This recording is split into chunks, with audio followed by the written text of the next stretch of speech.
পাচ্ছ আমি জানি যাও, তো ভয় পেও না। জীবনটা তো সহজ নয়। বড় বৌদি যেটা বললো সেটাই যে করবে সেটা তার মুখের কথা, মনের কথা নয়।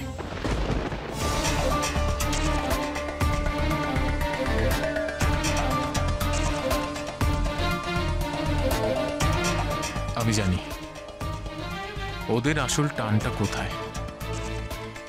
সেই টান ছেড়ে এত সহজে ওরা যাবে? বাবার টাকার ভাগ ওরা ছেড়ে দেবে এত সহজে? জবা তো জানে না টাকা কি জিনিস। বড় বৌদি, একটা কথা তুমি জেনে রাখো, যতদিন মা বাবা বেঁচে আছেন ততদিন আমি এই বাড়ি ভাগ হতে দেব না, কিছুতেই না। আমার সঙ্গে গলাবাজি কি ভেবেছে পরম সেনগুপ্ত? না না না, ও চেনে না, ও ওর বড় বৌদিকে চেনে না। এমন শিক্ষা দেব না। আমার মাথাটা গরম হয়ে আছে বৌদি। এতই যখন মাথা গরম হয়ে আছে দেবু, তাহলে নিজের ছোট ভাইয়ের গালে একটা চড় মারতে পারলেন না? ছাড়ো ছাড়ো, কি পারিনি সেসব ছাড়ো। আমার মনে হয় পরমকে এবার একটা খুব বড় মোচড় দেওয়ার দরকার আছে। তোর সব মোচড় ফোচড়ে হবে না, এবার আমি শিরদাঁড়াটাই ভেঙে দেব। তুমি কি পরম আর জবার জোরটা ভাঙতে চাইছো?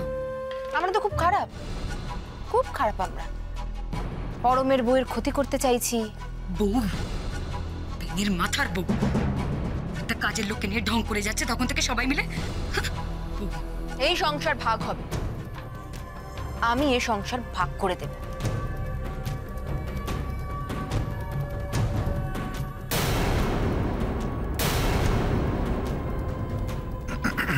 না মানে তাহলে কি আমরা সবাই আলাদা থাকবো?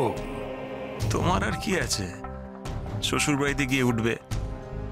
আসলে আমার তো শ্বশুর বাড়িতে যাওয়ারই উপায় নেই। না মানে বলছিলাম কি বৌদি, যা বলবে বা তোমার বাবাকে গিয়ে বলবে, বাড়ি টাকা সব ভাগ হবে, সব। না না দেখো বৌদি, ব্যাপারটা ঠান্ডা মাথায় একটু ভেবে দেখো। আমাদেরকে আগে বুঝতে হবে যে বাবা মা কি ভাবছে, তাই না? বাবার কাছে কিন্তু জবা এখনো খারাপ হয়নি। আর পরম পরম যদি গিয়ে বলে দেয় যে তোমরা দুজনে জবাকে সিদ্ধি খাইয়েছ, তখন তখন তো উল্টে কেসটা আমরাই খেয়ে যাবো। পুরো কিলো। আর জানো তো বাবা তো পরমকে অন্ধের মতো বিশ্বাস করে। মায়ের কাছে